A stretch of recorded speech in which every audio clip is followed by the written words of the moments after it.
kami belum bisa hadir. Nanti melihatnya lewat Zoom, lewat apa? Lewat YouTube saja gitu ya. Tapi mereka membagikan beberapa video dan foto kegiatan mereka hari ini. Kita simak. Saya akan share sedikit.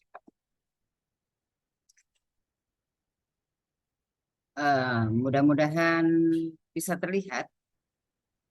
Ini adalah kondisi salah satu sekolah. Ini namanya Sekolah Aisyah Bustanul Atfal. Salah satunya ada di Aceh Tamiang yang lumpurnya sampai di lantai dua. Sampai di lantai dua ini. Ini kondisi saat kena banjir. Posisinya ada di sebelahnya masjid. Suaranya terdengar nggak Bu Eva? Soundnya terdengar? Kecil, tidak terdengar, Bun. Oke, Tidak tidak terdengar. terdengar. Ya,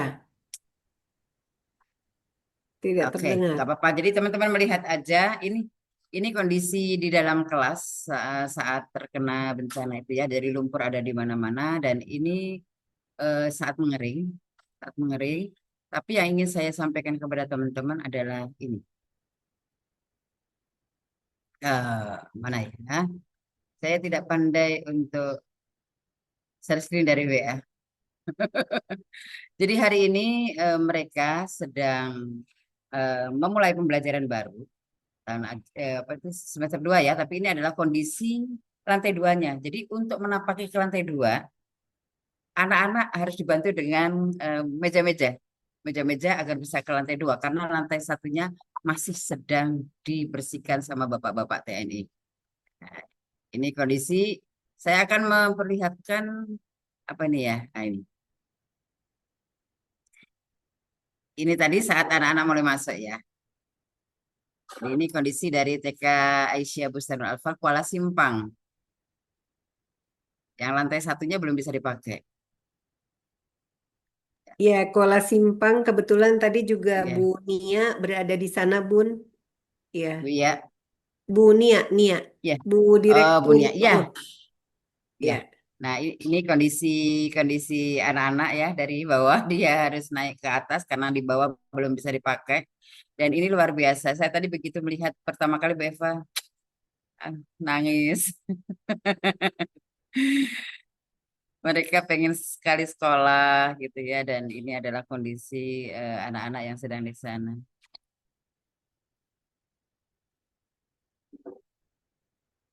Ya, beberapa guru yang ada di sana bukan hanya di TK Aba itu memang tidak punya baju baru ya. Jadi ada beberapa yang ini pakai baju lama.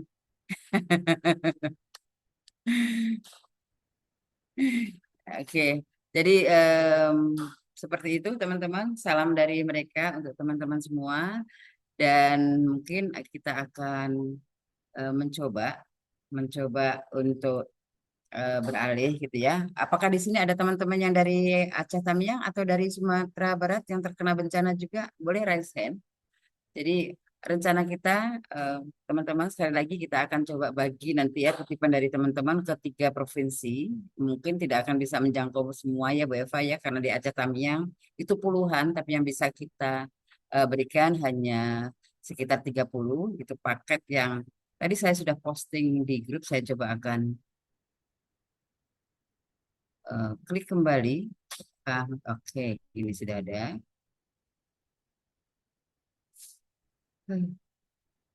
Saya sangat berterima kasih bisa menjadi bagian daripada eh, perantara kebaikan ini. Terima kasih ya teman-teman. Jadi ini saya ceritakan ada 30 box. Sekali lagi isinya adalah APE, APE standar, ada origami, ada kertas, ada peralatan untuk guru-gurunya ya untuk mengajar. Kemudian ada APE beberapa yang kami masukkan di sini. Dan juga nanti kami akan siapkan titipan berupa uang cash tapi mungkin sekitar 500.000 nanti ya 500.000 nanti kali 30 sekolah ditambah dengan satu paket yang ada di dalam kontainer ini. Jadi untuk yang tahap 1 dan 2 dari kelas Pak Ali Nugraha dengan kelasnya Mbak Ira akan kita berikan untuk Aceh Tamiang. Nah hari ini sekali lagi seperti yang kita lihat tadi di kitabisa.com ya teman-teman sudah beranjak ke 32 juta dan akan kita tambahkan dari Pautok Academy mungkin nanti sekitar 50 juta ya akan kita berikan kepada Sumbar, teman-teman di Sumbar. Yang kemarin sudah coba bersama dengan kita ya.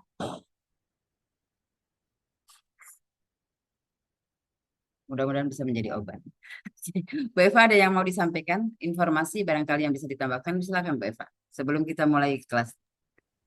Baik, terima kasih Bunda Nurul. Masya Allah luar biasa. Memang ya kita negara kita, negeri kita ini sedang apa di, diberikan cobaan ya, atau memang Allah itu memberikan atau ini kasih sayang yang luar biasa mungkin ya kepada kita semua.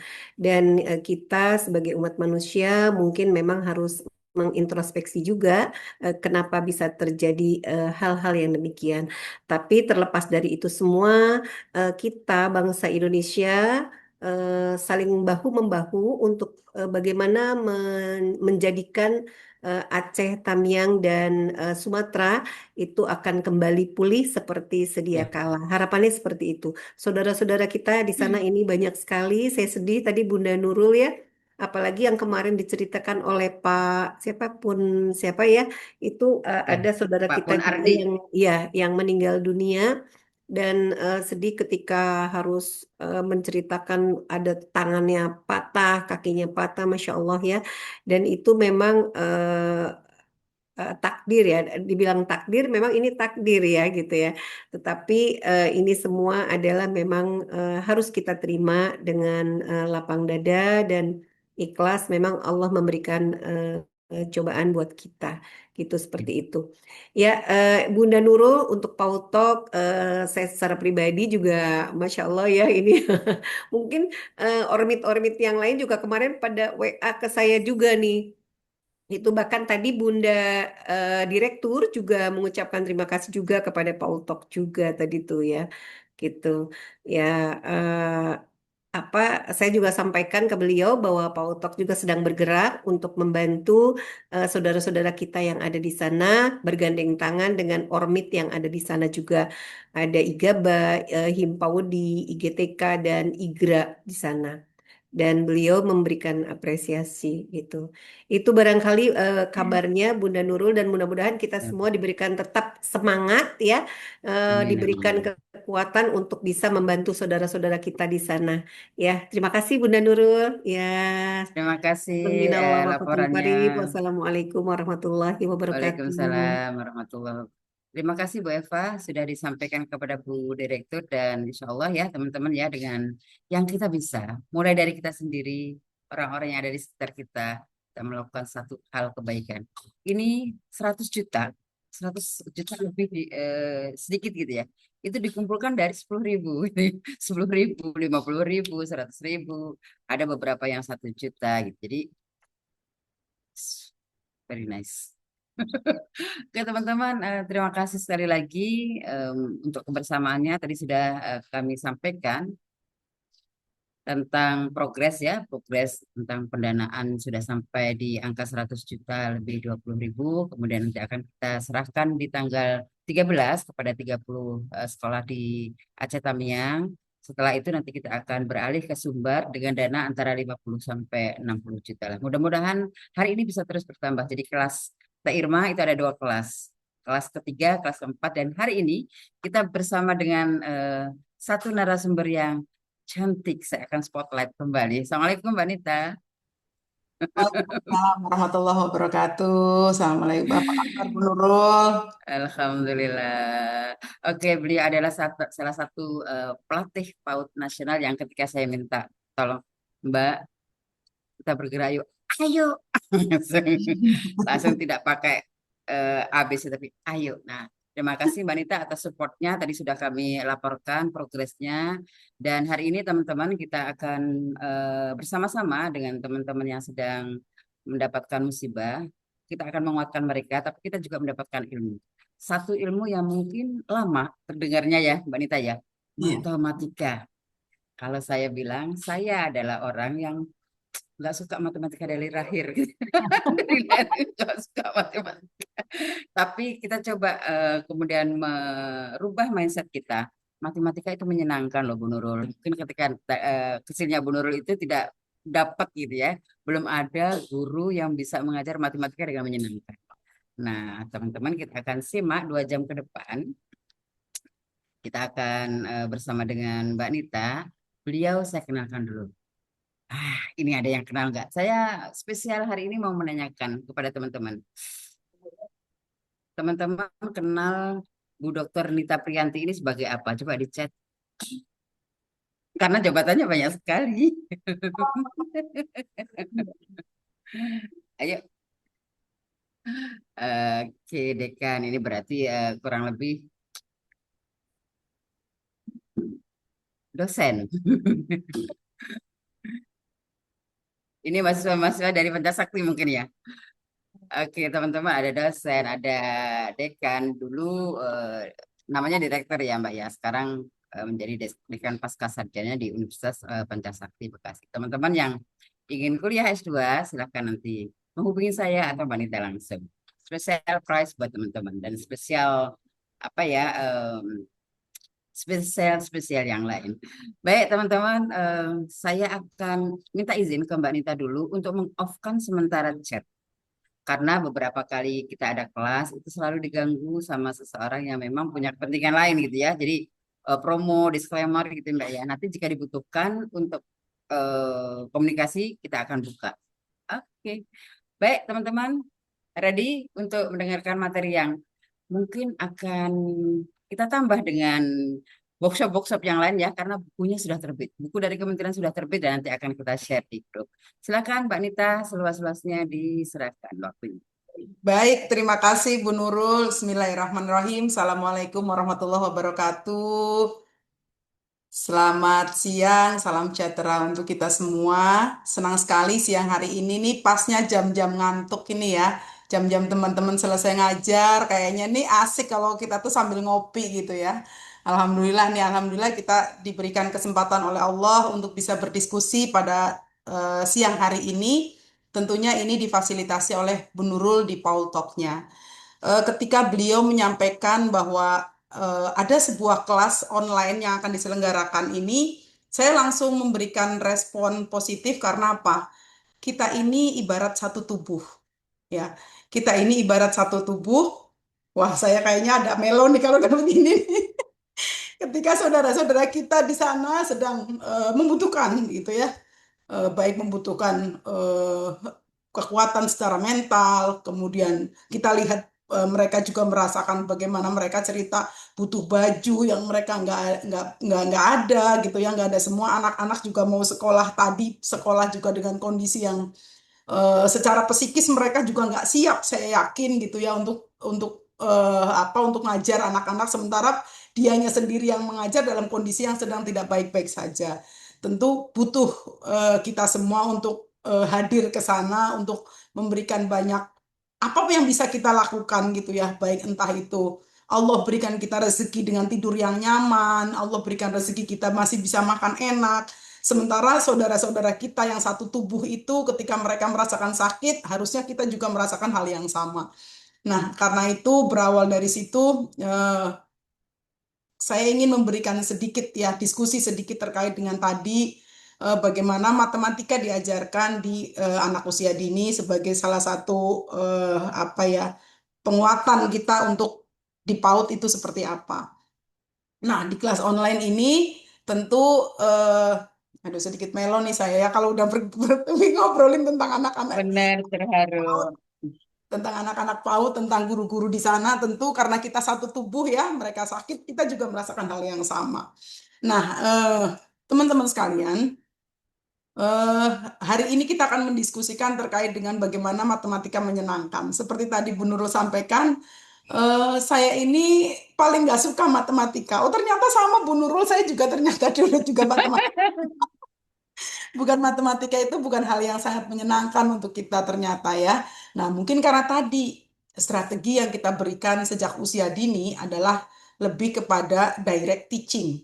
Bagaimana guru lebih berperan seperti bagaimana belajarnya itu 1+1 sama dengan 2, 3. Nah, itu kurang menyenangkan karena tidak dikaitkan dengan kontekstual kehidupan kita sehari-hari. Nah, begitupun ketika kita belajar dulu, kalau saya kan dulu IPA ya, matematika fisika gitu. Sama dengan MC kuadrat, bla bla bla. Kita nggak ngerti apa sih maknanya itu dalam kehidupan gitu ya.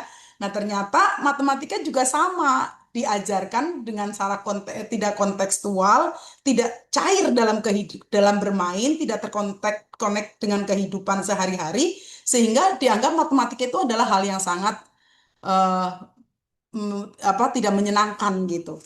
Nah, sebetulnya yang ingin kita samakan persepsinya teman-teman sekalian pada why-nya. Kenapa sih matematika itu penting diajarkan sejak PAUD? Apa relevansinya mereka dengan ketika mereka itu paham PAUD? Apa bedanya orang yang paham PAUD, paham matematika sejak usia dini dengan orang yang paham matematika setelah atau dengan orang yang tidak paham matematika? Ternyata perbedaannya sangat banyak. Sangat banyak orang-orang yang paham matematika sejak dini dengan yang tidak.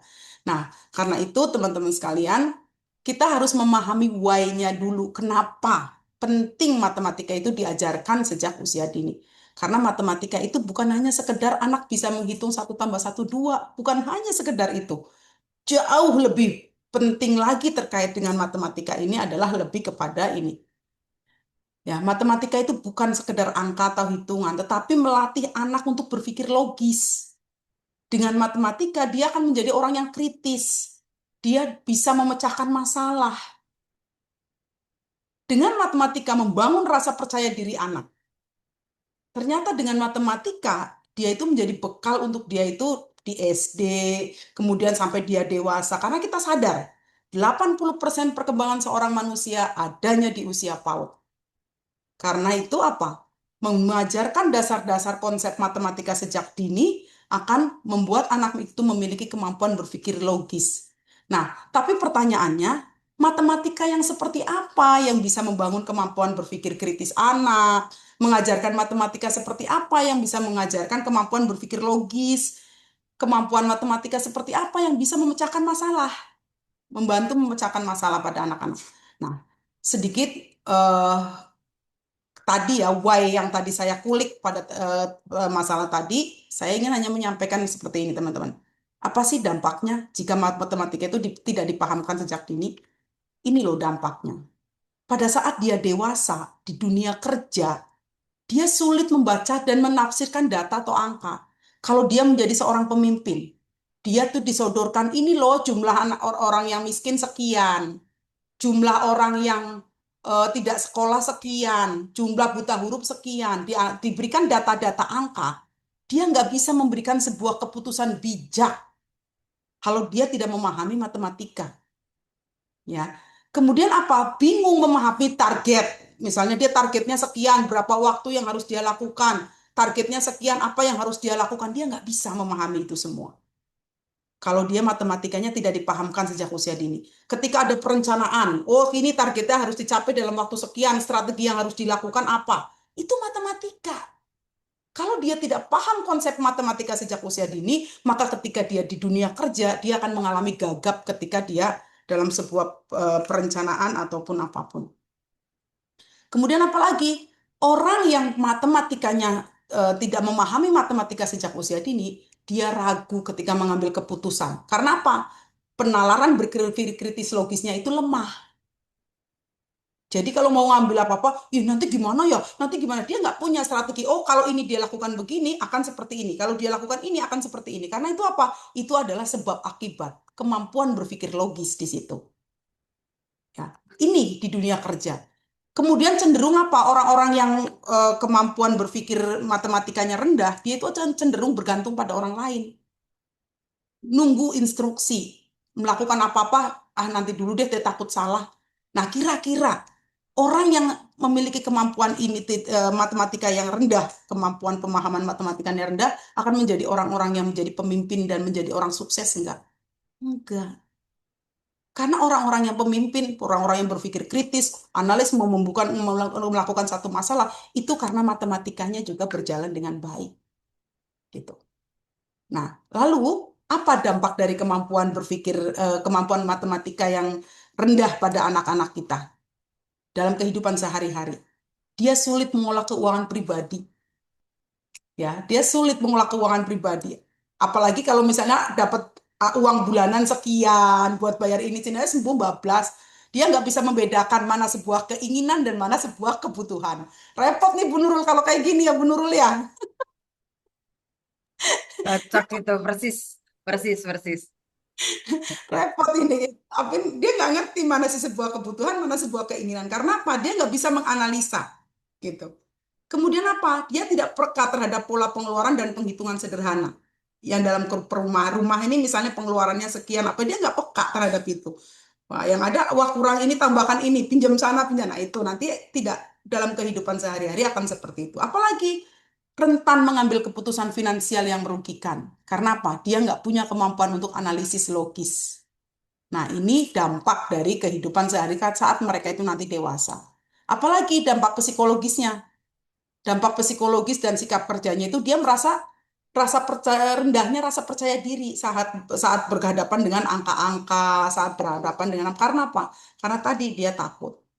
Kemudian takut mencoba hal-hal baru yang melibatkan menghitung-menghitung. Ah, udahlah itu hitung-hitungan bukan urusan saya nggak ngerti gitu. Terus merasa tertinggal dibandingkan orang lain. Ah, terus apalagi dia akan menghindari tanggung jawab yang menuntut analisis.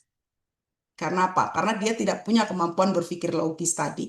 Berpikir logis, analisis, dan juga problem solving. Nah, ini dampak apa lagi sih dalam problem solving ketika dia matematikanya tidak, matematika pada anak itu tidak dikuasai oleh anak sejak dini. Pemahaman gitu ya. Bukan hanya sekedar anak memahami angka atau huruf, angka atau nilai, bukan hanya sekedar itu. Tetapi dampaknya ketika dia matematikanya tidak berkembang dengan baik sejak usia dini, dia akan merasa masalah kecil aja terasa rumit, membingungkan. Karena apa? Karena dia nggak bisa memecahkan masalah sedikit-dikit apa dulu nih yang dia harus selesaikan, mana skala prioritas, dia selesaikan ini dulu, baru dia melakukan ini. Karena apa? Analisisnya tadi tidak bekerja dengan baik. Ya, dia tidak bisa menghubungkan sebab akibat. Sehingga apa matematika kalau ketika matematikanya dia lemah sejak usia dini. Ya, sehingga apa yang harus kita lakukan? Anak-anak itu mereka itu akan cepat mudah menyerah saat menghadapi tantangan. Karena apa? Tadi analisisnya tidak berjalan, analisis logisnya tidak berjalan. Nah, karena itu matematika itu diajarkan bukan hanya sekedar dia bisa menghitung satu tambah satu sama dengan dua, dua dibagi dua sama dengan berapa, tiga, dan dua dibagi dua sama dengan nol, tiga bagi tiga sama dengan berapa, bukan hanya sekedar itu.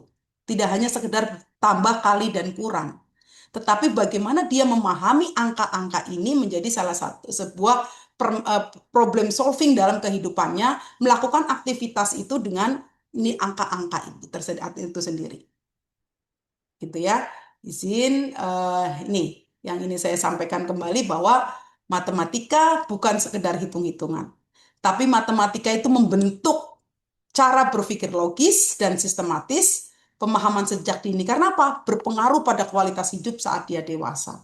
Jadi, mengapa matematika itu penting sejak diajarkan sejak usia dini? Kenapa di PAUD itu juga perlu diajarkan matematika itu bukan hanya sekedar mereka bisa menghitung, mengurutkan hitungan atau hafalan, tetapi harus dikontekskan dengan kehidupan dia sehari-hari.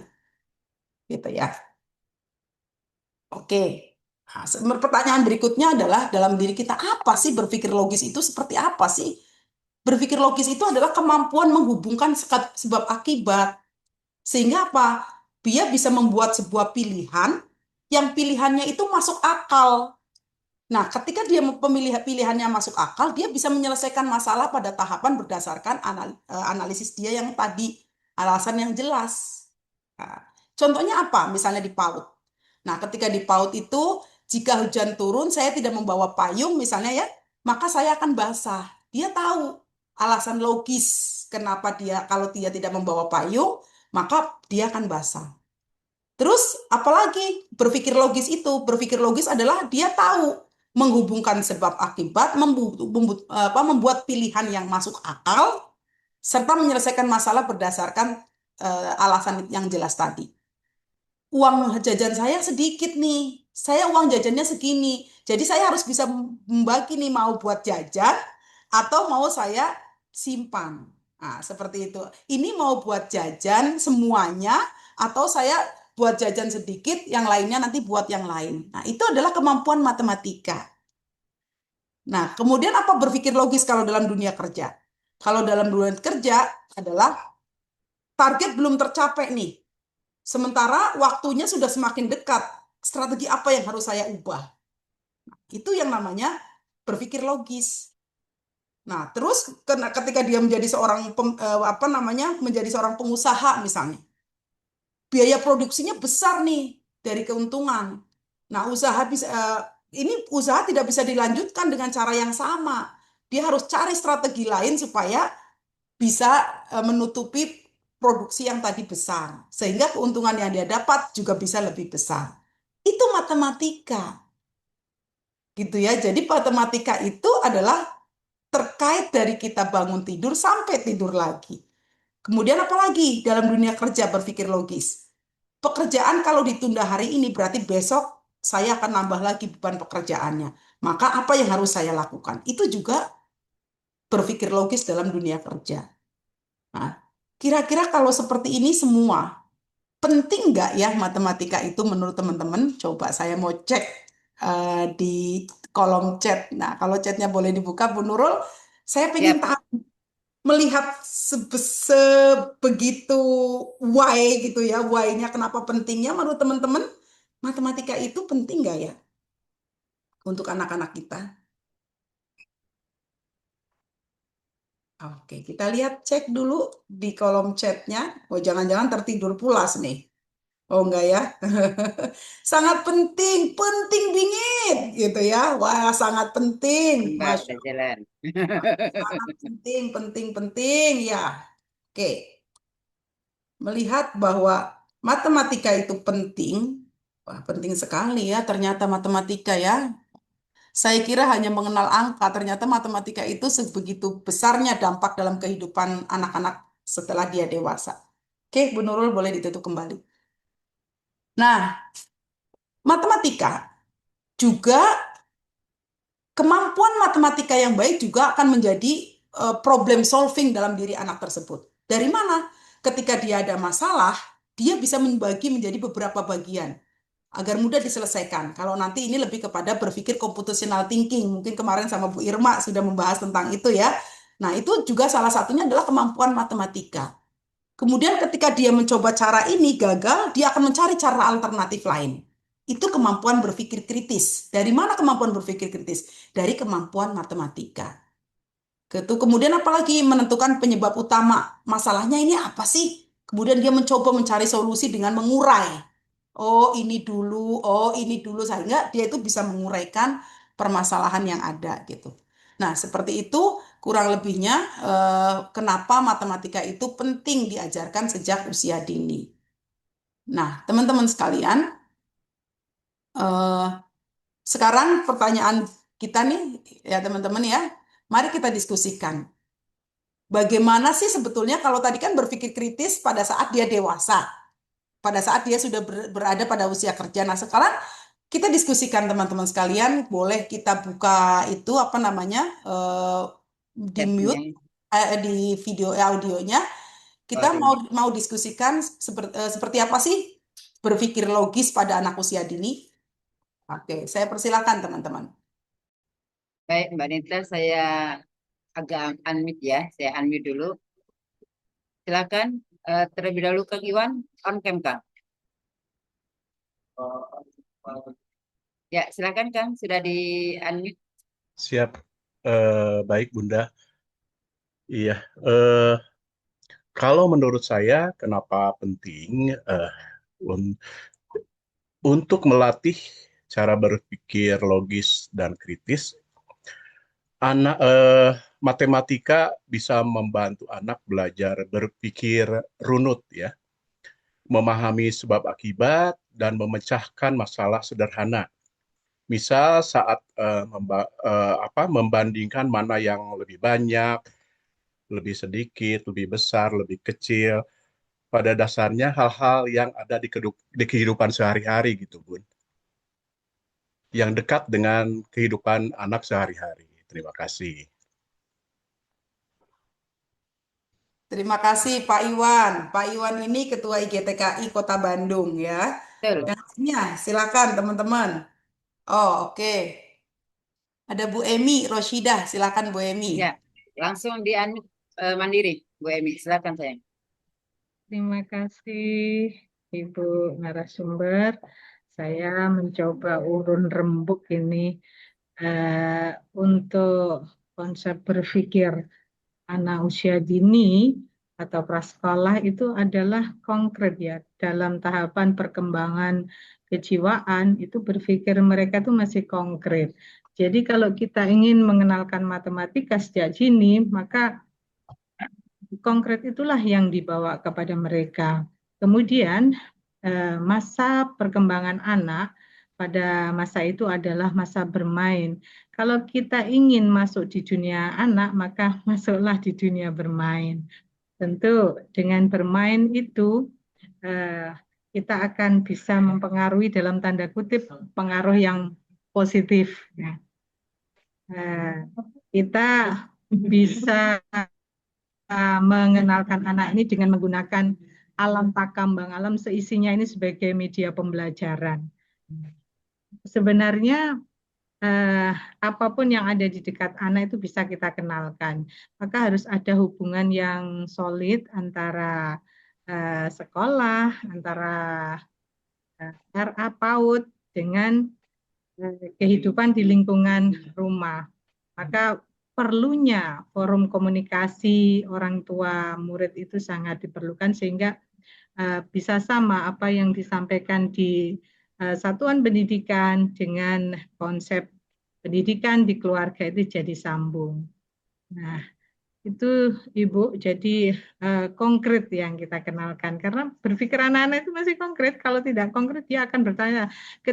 Saya sudah sekian tahun pernah menjadi guru RA ya, guru TK. Itu sangat sulit ketika menerangkan anak itu konsep-konsep yang abstrak. Siapa sih Allah itu, siapa sih Tuhan itu, Tuhan untuk laki apa perempuan, kemudian konsep neraka surga itu sulit ketika kita menarasikannya. Terima kasih. Ya, terima kasih Bu Emi nanti atas ini ya, atas masukannya atau aspirasinya. Teman-teman kita akan coba mengerucut kepada materi hari ini ya. Sesuai dengan materi ini adalah matematika yang menyenangkan gitu. Oke, 2 saja cukup Mbak Nita? Ya, cukup ya, cukup. Betul sekali tadi yang sudah didiskusikan ya teman-teman sekalian bahwa matematika itu berpikir logis pada anak-anak itu seperti apa sih ketika anak-anak itu sudah memasuki bahwa oh anak-anak ini sudah memiliki kemampuan berpikir logis.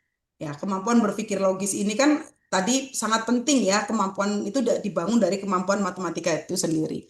Nah, pada saat anak memiliki kemampuan berpikir logis, dia itu sudah bisa menyebutkan sebab akibat. Misalnya, kalau aku nanti berangkat sekolahnya siang, nanti aku kesiangan. Nanti aku nggak main sama teman-teman. Nah, dia itu sudah tahu tentang sebab akibat. Nah, itu adalah bagian dari kemampuan berpikir logis pada anak-anak. Nah, tadi ya sudah disampaikan oleh Bu Umi Roshidah, Bu Emi Roshidah, bagaimana sih sebetulnya matematika itu diajarkan pada anak usia dini? Sepakat sekali bahwa anak itu diajarkan itu dengan sesuatu yang sangat konkret gitu ya, karena tadi menurut Piaget, menurut teori-teori PAUD gitu ya, bahwa anak-anak itu masih dalam tahapan pra-operasional konkret.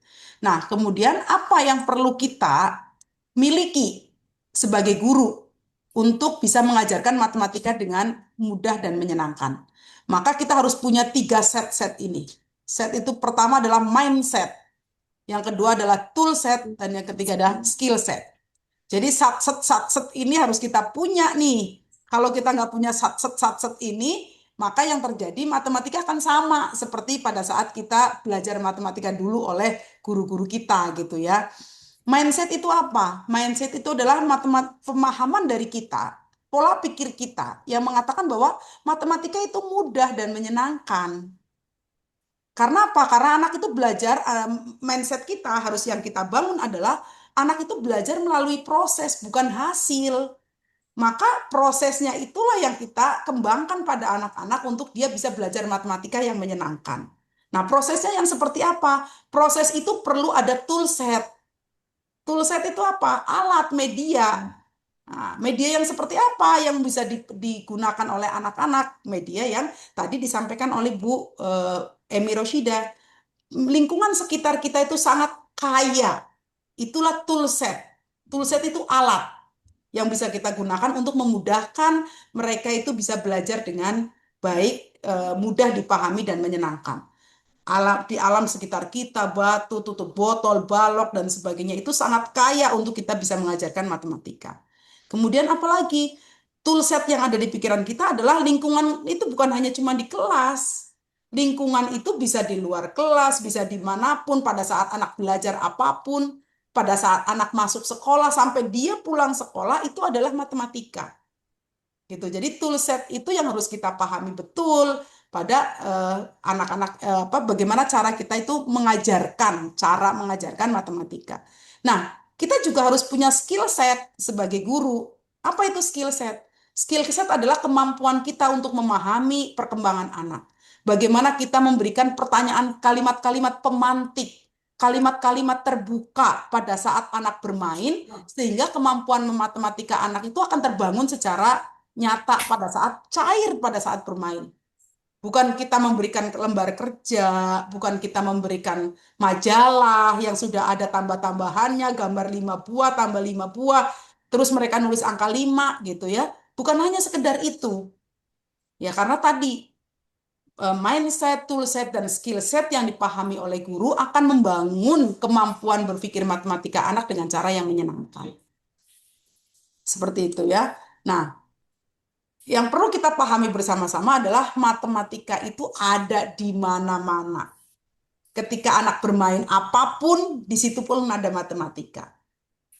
Pada saat anak belajar matematika, saat mereka membangun balok, membuat puzzle, gitu kan, kemudian menghitung teman yang hadir. Hari ini berapa temannya yang hadir? Nah, itu adalah matematika. Membagi makanan, siapa yang punya makanan, mereka membagikan jumlahnya supaya mereka punya makanan sekian dibagikan. Nah, itu adalah matematika. Mengelompokkan mainan pada saat mereka sedang bermain. Ayo mainannya kita rapikan kembali di tempatnya.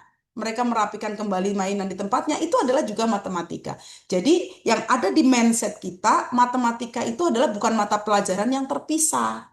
Tetapi matematika itu menyatu dalam kehidupan aktivitas bermain anak. Nah, yang terjadi kapan? Setiap hari, sepanjang hari, dari mereka itu datang ke sekolah sampai mereka itu pulang ke sekolah, kalau di sekolah, begitupun kalau di rumah. Jadi matematika itu terintegrasi dalam kehidupan sehari-hari. Nah, kalau di dalam NCTM ya, NCTM itu Nasional Konsultan Teacher Matematik. Ini adalah konsultan internasional terkait dengan matematik, ya, guru-guru untuk guru-guru matematik itu mengelompokkan matematika menjadi 5. Ya, menjadi 5, yaitu bilangan, pola, geometri, pengukuran, analisis data sederhana.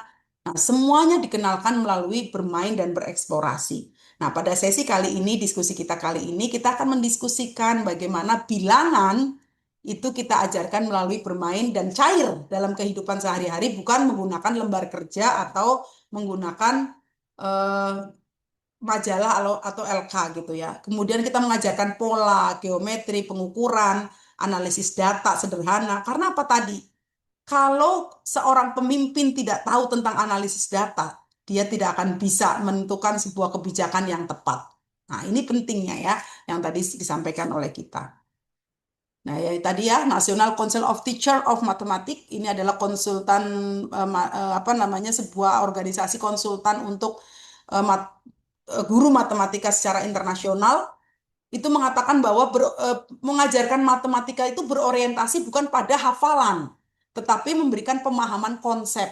Konsep matematika itu seperti apa. Kemudian matematika itu bukan sekedar anak mengetahui angka, menghitung 1, 2, 3, dia paham, menambahkan, mengurangi, bukan. Tapi bagaimana mengembangkan penalaran dan pemahaman pemecahan masalah. Kemudian matematika itu mendorong anak untuk berpikir logis, kritis, reflektif, 3 hal ini. Logis, kritis, dan reflektif. Untuk apa? Mengkaitkan, menyelesaikan masalah dikaitkan dengan kehidupan sehari-hari. Nah, memberikan ruang eksplorasi dan juga diskusi. Nah, itu menurut NCTM ya, NCTM tadi.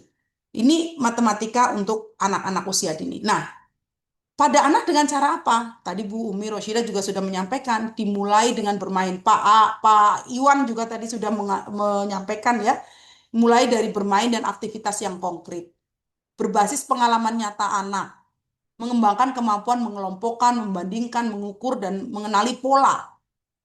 Kemudian matematika pada anak usia dini akan menumbuhkan rasa percaya diri, rasa ingin tahu terhadap matematika. Jadi ketika dia itu menganggap bahwa matematika itu adalah sesuatu aktivitas belajar yang menyenangkan, maka akan menjadikan dia itu penasaran dan kepo terhadap matematika. Selama ini kan kita belum ya, masih banyak guru matematika itu lebih ditekankannya kepada eh, tidak semua gitu, tidak semua guru, tapi hampir kebanyakan guru masih menganggap bahwa matematika itu lebih kepada mereka hanya sekedar bisa menghitung 5 tambah 5 sama dengan 10 gitu. Betul ya Bu Ulfa ya, begitu ya. Lebih banyak kan lebih seperti itu. Jadi kita sekarang mencoba untuk mengubah mindset berpikir kita bahwa matematika itu adalah aktivitas sehari-hari yang kita kaitkan dengan matematika tadi. Nah, ini prinsipnya. Prinsip pembelajaran matematika itu harus melalui bermain. Tidak ada cara lain untuk bisa mengajarkan matematika yang menyenangkan selain dengan cara bermain. Kemudian mengajarkannya tadi dari yang konkret ke yang abstrak. Ya, karena apa? Karena tadi anak itu berpikir dari yang konkret ke yang abstrak. Kemudian bertahap dan berulang-ulang. Reinforcement ya, bertahap dan berulang-ulang. Nggak bisa sekali anak-anak langsung memahami. Kita berkali 1-2 kali kegiatan aktivitas, baru dia tutup paham. Oh ternyata 5 itu bukan hanya sekedar angka 5, tetapi 5 itu adalah sebuah bilangan yang menunjukkan sebuah benda yang ketika dipindahkan, digeserkan, kemudian disambungkan kemana-mana, dia tetap paham bahwa 5 itu bisa 2 ditambah 3, bisa 2 tambah 3 tambah 2, dia paham konsep 5 kalau dia berhitung gitu ya. Kemudian prinsip pembelajaran matematika itu harus kontekstual dengan kehidupan sehari-hari anak. Kemudian apalagi? Harus aktif, kreatif, menyenangkan. Dan yang terpenting adalah menghargai bahwa setiap individu itu punya perbedaan masing-masing. Ada anak yang memang kemampuan berpikirnya adalah atau belajarnya adalah visual. Maka bagaimana kita memfasilitasi tadi sesuai dengan skill set yang dimiliki guru, skill setnya adalah memfasilitasi anak-anak yang memiliki kemampuan visual untuk belajar matematika secara visual. Kalau kinestetik, ya harus belajar matematikanya dengan cara kinestetik. Jangan suruh duduk diam. Yang ada nanti dia bukannya itu malah ganggu temennya gitu ya. Kenapa? Dia gatal nih ganggu temen kanan kirinya. Ini kayak Bu Nurul masa kecilnya begitu nih. suka gangguin yang lain gitu ya. Iseng. Suka ngisengin gitu. Karena kemampuannya tinggi tetapi fasilitas yang difasilitasi gurunya terbatas. Jadi ya itu yang dilakukan yang gangguin yang lain gitu, isengin gitu. Kemudian ya ini bagaimana cara mengajarkan matematika sejak usia dini. Ini prinsipnya. Nah, coba kita akan mencoba untuk nanti kita akan mencoba mendiskusikan beberapa kegiatan lain yang mungkin juga saling menginspirasi gitu ya. Nah, kegiatan matematika itu terintegrasi, sekali lagi terintegrasi dengan yang namanya kegiatan sehari-hari. Misalnya kita bikin kegiatannya adalah taman pola imajinasi misalnya. Nah, di situ anak-anak bisa menyusun, bisa mengenal bentuk, bisa mengelompokkan berdasarkan warna. Kita hanya sebagai fasilitatornya saja, menyiapkan ragam main yang mendukung anak untuk belajar pola. Kalau mau anak belajar pola, tentu ragam main yang kita siapkan juga berbagai bentuk pola atau ya kan di situ saya rasa teman-teman juga selama ini sudah melakukan itu ya yang bagi yang sudah gitu ya mengelompokkan apa nanti mereka biarkan membangun sesuatu sesuai dengan imajinasinya. Nah, poin terpenting di dalam kita mengajarkan matematika pada anak-anak secara mereka bebas adalah bagaimana saat mereka bermain kita memberikan kalimat pemantik. Nah, itu poin penting. Jadi kalau kita mau cair kegiatan pembelajaran itu dengan kegiatan aktivitas apapun, kitanya harus paham ending atau misalnya gini, anak itu dikatakan kemampuan polanya sudah bagus yang seperti apa sih? Anak yang dikatakan dia memahami pengukuran yang bagus itu yang seperti apa sih? Nah, ini yang nanti akan kita diskusikan setelah ini. Tuh ya.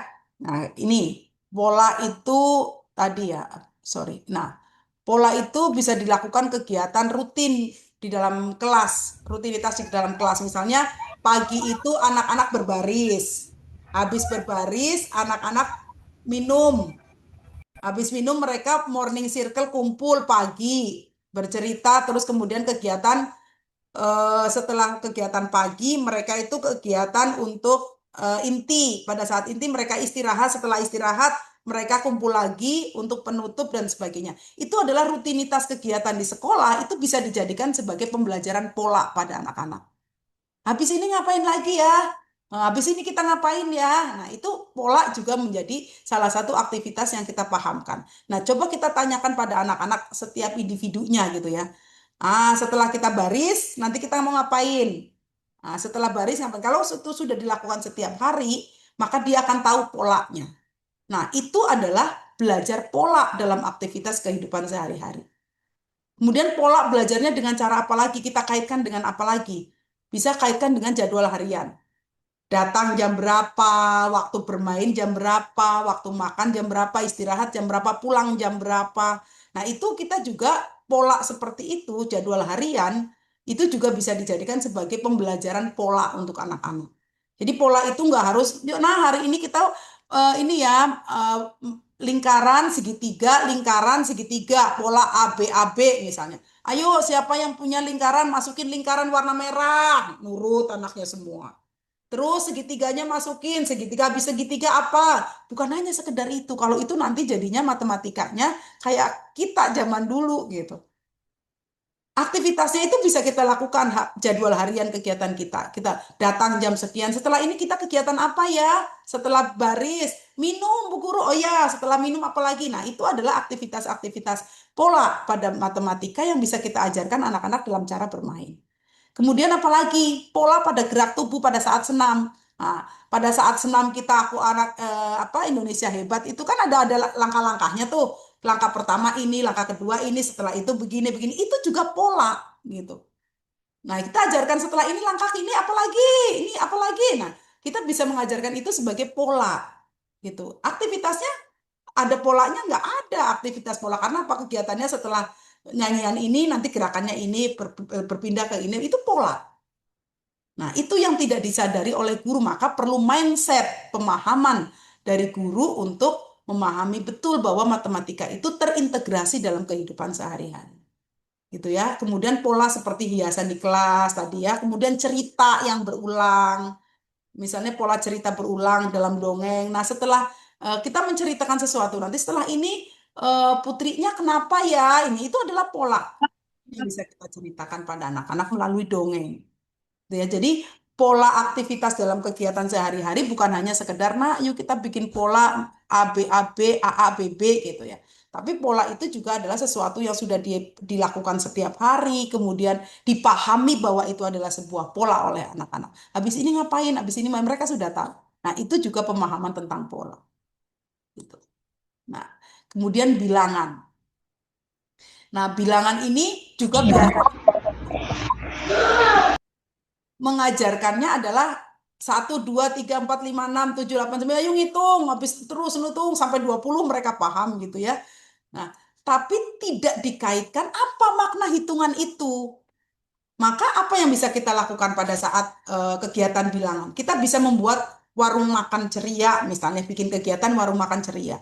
Nanti anak-anak bisa menghitung jumlah pesanan. Kamu tadi pesan ayam goreng berapa? 1. Terus ini ayam gorengnya 2. Jadi berapa ayam goreng yang dipesan temanmu? Nah, itu mereka bisa bermain peran di sana. Kemudian membandingkan banyak sedikit gitu ya pada saat nasinya setengah aja, ini yang nasi setengah, nasi yang satu mau pilih yang setengah atau yang satu. Nah, itu adalah banyak atau sedikit dikaitkan dengan kehidupan dia sehari-hari, dikaitkan dengan pola mereka bermain. Nah, itu juga merupakan salah satu cara bilangan diajarkan pada anak-anak. Selama ini kan banyak, ayo anak saya udah sampai hafal sampai 20. So what? Kalau sudah sampai 20, apa relevansi untuk kehidupan dia? Gitu kan? Ya sebetulnya kan bukan hafal dia 20 angka, ngitung sampai 20, ngitung sampai 30. So what? Nggak ada makna apapun gitu. Yang kita perlukan adalah dia memaknai bahwa angka itu ada kaitannya dengan tadi, aku pesen ayam dong 2 gitu. Kalau ayam satunya harganya 100, kalau dua jadi berapa? Oh, jadi 200. Itu belajar matematika, tetapi betul-betul terintegrasi dengan mereka bermain gitu. Ya. Kemudian yang terpenting tadi saya selalu mengingatkan berkali-kali bahwa matematika itu yang paling penting adalah bagaimana kalimat-kalimat pemantik. Nah, kalimat pemantik ini nanti akan kita bahas setelah kita bahas semua tentang aktivitas dulu. Nanti kita akan lebih banyak diskusi dengan kalimat pemantik. Karena ini yang paling krusial pada guru-guru kita adalah bagaimana membangun kalimat pemantik supaya pemahamannya tentang bilangan, tentang pola, tentang pengukuran, tentang geometri, tentang analisis data itu sampai pemahamannya itu sampai pemahaman yang utuh gitu. Ini yang masih PR buat kita untuk teman-teman guru-guru PAUD gitu. Oke, contoh aktivitas dalam bilangan harian ketika anak berbaris. Ayo kita menghitung jumlah teman yang sudah siap berapa, yang masih belum siap berapa. Nah, itu juga matematika ya, berhitung. Kemudian membagikan makanan. Nah, pada saat anak mengajak memastikan guru membagi makanan. Kemudian merapikan mainan, menghitung berapa yang sudah disimpan, berapa yang belum disimpan, itu juga matematika. Nah, kalau ketika absen pagi bisa menyebutkan jumlah teman yang hadir. Nah, kalau sudah memahami begini, maka anak-anak belajar bahwa matematika itu bukan hanya tentang bisa menghitung, tetapi matematika itu adalah bilangan itu tentang menghitung dan memastikan adanya sebuah keseragaman kerataan, Pak. Bisa membagi dengan keadil gitu. Ada kesesuaian dengan kehidupan dia itu. Itulah aktivitas untuk bilangan. Nah, ini untuk pengukuran. Nah, pengukuran juga kita bisa melakukan dengan kegiatan role play. Nah, pertanyaan berikutnya yang terpenting, anak itu kalau dikatakan dia sudah memiliki kemampuan pengukuran yang bagus, yang seperti apa sih? Gitu sehingga nanti kita memberikan kalimat-kalimat pemantik supaya mereka itu punya pemahaman sampai utuh terkait dengan pengukuran. Nah, itu kan yang ingin kita diskusikan. Nah, karena itu yuk kita diskusikan dulu tentang pengukurannya ini. Pengukuran itu juga bisa dilakukan dengan aktivitas kegiatan seperti role play gitu ya, role play, eksplorasi lingkungan. Kita ajak anak-anak ke taman, ngukur dengan ukuran yang baku, ukuran yang tidak baku. Malah pertanyaan kita nih jangan-jangan begini, jangan-jangan kita gurunya saja belum tahu apa yang harus dikembangkan pada anak-anak untuk pengukuran ini. Bener nggak ya kira-kira begitu ya? Jangan-jangan guru-guru kita masih belum paham tentang itu gitu. Yang tahu hanya ukuran baku dan tidak baku saja, hanya tentang oh ini 1 meter, oh ini 2 meter, oh ini 1 jengkal, 2 jengkal dan sebagainya. Nah, maka nanti kita setelah sesi ini, sesi pemaparan, kita akan lebih banyak diskusi terkait bagaimana sih memberikan kalimat pemantik untuk anak memiliki pemahaman utuh atau pemahaman yang mendalam tentang apa itu pengukuran. Nah, ini ya. Kemudian kalau di pengukuran dalam kehidupan nyata, seperti apa aktivitasnya yang bisa membangun kemampuan berpikir nyata? Itu bisa membandingkan siapa yang antri paling lama, siapa yang antriannya paling cepat pada saat cuci tangan. Nah, itu bisa menjadi pengukuran tuh. Kemudian mengukur bahan saat masak atau mainan bermain peran. Misalnya kita sedang masak-masakan, berapa sendok sih gulanya, berapa sendok garamnya. Nah, itu juga bisa mengukur pengukuran. Terus kemudian apalagi berapa banyak gula yang akan kita bikin ini satu on misalnya ya. 1 atau 2 atau 3 itu adalah pengukuran bahan-bahan saat memasak mainan atau bermain peran pada saat masak-masakan itu juga bisa menjadi salah satu media untuk mengajarkan pengukuran. Kemudian membandingkan tinggi tanaman yang disiram setiap hari atau tanaman yang ada di lingkungan sekitar. Coba lihat mana yang lebih tinggi gitu, mana yang lebih rendah. Itu juga bisa menjadi matematika yang menyenangkan.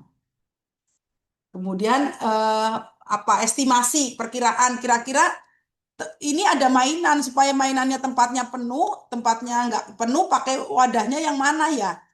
Air berapa itu lagi ya, berapa berapa kali kita meresin lagi supaya botolnya penuh. Pada saat mereka mengisi dan menuang air, di situ juga kita bisa mengajarkan membandingkan berapa lagi ya yang akan dilakukan supaya airnya penuh. Nah, itu juga pengukuran. Karena apa? Pengukuran itu memahami pengukuran sebagai membandingkan dan memperkirakan. Kemampuan ini kira-kira penting nggak untuk dia ketika dia dewasa? Penting. Membandingkan mana sih yang lebih urgen, lebih dulu, lebih prioritas. Memperkirakan kira-kira apa yang akan terjadi kalau dia melakukan ini. Kalau dia melakukan ini, apa yang akan terjadi? Memperkirakan. Nah, kemampuan ini harus diajarkan sejak usia dini dengan berbagai aktivitas bermain, supaya ketika dia dewasa, kemampuan untuk membandingkan dan memperkirakan itu sudah terasah sejak dini. Itu. Ini yang belum banyak kita lakukan kepada anak-anak, membandingkan hanya sekedar mana yang lebih besar, mana yang lebih kecil, mana yang lebih tinggi, udah hanya sekedar itu. Tidak sampai kepada yang pemahaman yang lebih mendalam. Nanti kita akan lihatkan yang mendalam itu yang seperti apa. Kalau ini terkait dengan contoh analisis data sederhana dari pengalaman anak-anak ya, misalnya menentukan mainan favorit. Hari ini siapa yang mainannya tadi main ini, nah, itu bisa menjadi data analisis.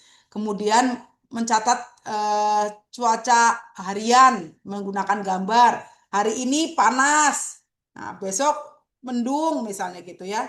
Itu juga bisa dijadikan sebagai data analis. Terus siapa yang hari ini bawa makanan yang dibawa itu yang berat apa karbohidrat misalnya gitu ya. Karbohidrat itu apa nasi. Nah, itu juga bisa dijadikan pada saat mereka makan ya. Nah, itu bisa dijadikan sebagai belajar untuk analisis data. Siapa yang hari ini masuk, yang tidak masuk, berapa banyak yang hari ini nggak masuk. Nah, itu bisa dijadikan pembelajaran untuk analisis data. Gitu. Terus misalnya yang tadi milih warna merah siapa, yang warna kuning siapa, berapa banyak yang warna merah, berapa banyak yang warna kuning pada saat mereka itu mau menggambar misalnya. Itu juga bisa menjadi salah satu analisis data berdasarkan pengalaman sehari-hari. Jadi itulah aktivitas-aktivitas nanti akan kita lebih banyak diskusi sebelum ke ini ya. Kita akan lebih banyak diskusi terkait dengan aktivitas apa sih yang mendukung misalnya anak itu dikatakan kemampuan bilangannya bagus. Gitu. Itu yang seperti apa? Gitu kan ya. Nah, kalau kita mengatakan bahwa anak ini kemampuan berpikir, kemampuan memahami bilangannya itu sudah tinggi atau sudah bagus, itu ketika apa? Dia paham. Dia pahami bahwa bilangan itu sebagai jumlah nyata. Yang seperti apa? Menyadari bahwa jumlah 5 itu akan tetap tersusun 5 dengan dipindahkan kemanapun dia tetap tahu kalau itu 5. Dipindahkan misalnya ada yang 3 di sini, 2 di sini, dia tahu tetap 5. Ini 4, ini 1, dia tahu tetap 5. Itu namanya menunjukkan pemahaman konservasi. Ya, menunjukkan pemahaman konservasi bahwa angka itu mewakili kuantitas yang sebenarnya. Gitu ya. Jadi bukan sekedar anak itu tahu tentang 1, 2, 3, 4, 5, 6, 7, 8, 9, 10. Jadi dia bisa membilang. Bukan. Yang namanya membilang adalah dia tahu bahwa yang namanya 5 itu adalah mau digeser ke 2-nya di samping, 3-nya ke kiri juga tetap 5. 4 dengan 1 dia tetap 5. Menunjukkan dia paham. Kemudian apalagi? Dia juga bisa menggunakan strategi menghitung. Nah, apa itu strategi menghitung? Misalnya gini, dia menghitungnya 1, 2, ada 10. Tapi dia menghitungnya 2-2. 1, 2, 3, 4, 5. Mengelompokkan. Itu juga bisa dikatakan sebagai kemampuan tentang membilang. Dia memahami menggunakan strategi menghitung yang bermakna. Jadi gini misalnya contohnya. Ini sudah 3, jadi 2 lagi supaya 5. Nah, itu juga termasuk strategi menghitung. Dia tahu. Ini sudah 2, berarti tambah 3 lagi biar 5. Nah, itu juga namanya membilang gitu ya. Dia sudah bisa memahami tentang bilangan. Kemudian apalagi contoh-contoh anak itu memahami tentang bilangan. Ini ada 4, terus diambil 1, jadi tinggal 2. Ini jadi tinggal 2, ada bendanya 2. Kalau misalnya kurang 2 lagi, ini kurang 2 lagi supaya jadi 5. Jadi dia sudah paham dibolak dibalik seperti apapun dia paham. Tentang 5 itu ya tadi diambil 1 jadi 4, dikurangin 2 jadi 3, dia tuh sudah tahu pemahaman tentang itu. Kemudian apa lagi? Ya, yang namanya membilang juga dia membandingkan dan mengurutkan. Lebih banyak, lebih sedikit. Tadi 4 sama 1. Itu juga sama ya, membandingkan dan mengurutkan. Lebih banyak karena jumlahnya dia sudah tahu sebab akibat. Ini lebih banyak jumlahnya, ini lebih banyak. Karena apa? Karena jumlahnya karena lebih panjang. Nah, dia sudah bisa membandingkan dan membuat alasan kenapa. Kalau dia hanya sekedar bisa menghitung, dia belum memahami tentang bilangan. Tapi dia sudah membandingkan kenapa dia bisa lebih banyak. Karena jumlahnya, kenapa dia bisa lebih panjang. Balok dia lebih panjang, kenapa? Ya karena jumlahnya lebih banyak. Nah, itu tuh bisa membandingkan dan mengurutkan dengan alasan. Nah, itu namanya dia bisa membilang dengan baik.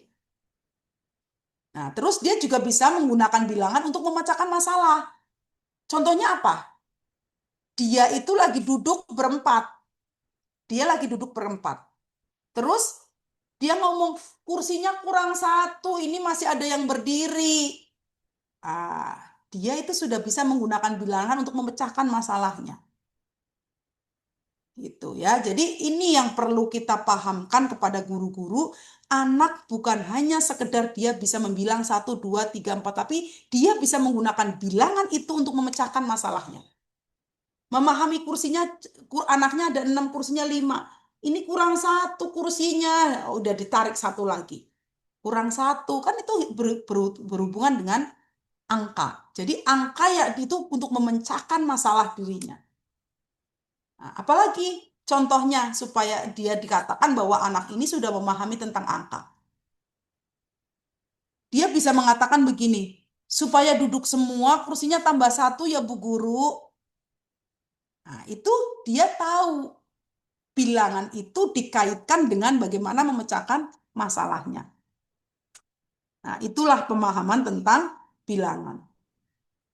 Nah, pemahaman tertinggi dari seorang anak kecil, seorang anak PAUD gitu ya, dalam mengenali pola itu seperti apa sih? Dia nggak hanya sekedar dia tahu AB, merah, kuning, hijau, merah, kuning, ABC, misalnya merah, kuning, hijau, merah, kuning, hijau. Nggak hanya sekedar itu. Tetapi pemahaman tertinggi seorang anak ketika dia memahami pola adalah dia mengenali pola secara teratur. Ya, dia menyadari bahwa pola itu adalah sesuatu yang berulang dalam susunan. Seperti misalnya gini, anak menyadari bahwa pola itu adalah sesuatu yang tersusun secara teratur dan berulang. Bukan hanya sekedar lingkaran segitiga, tapi tadi gerak pada saat anak gerak, habis ini apa lagi, pada saat mereka senam, habis ini apa lagi. Dia tahu tuh susunan berulang. Itulah yang kemampuan tertinggi dari seorang anak ketika dia memahami tentang pola. Apalagi dia bisa memprediksi polanya. Setelah tadi gerakan ini, gerakan apa lagi ya? Oh, gerakan ini setelah ini apa lagi ya? Dia tahu gerakan-gerakannya, dia bisa memprediksi pola secara dengan alasan apa gitu. Itu yang namanya memprediksi pola. Jadi bukan hanya dia tahu pola, tapi bisa memprediksi pola selanjutnya. Kemudian apalagi anak dikatakan memiliki kemampuan pola tinggi atau sudah bagus kemampuan memahami polanya adalah ketika dia bisa menciptakan pola sendiri. Misalnya contoh, dia menyusun balok-balok nih, kecil, segitiga, lingkaran, segitiga, segitiga, lingkaran, dengan pola, dengan menciptakan polanya sendiri, tanpa kita direct. Bisa pola apa misalnya lagi, gerakan, gambar, bisa nyanyian, bisa bunyi-bunyian, dia bikin kayak gini.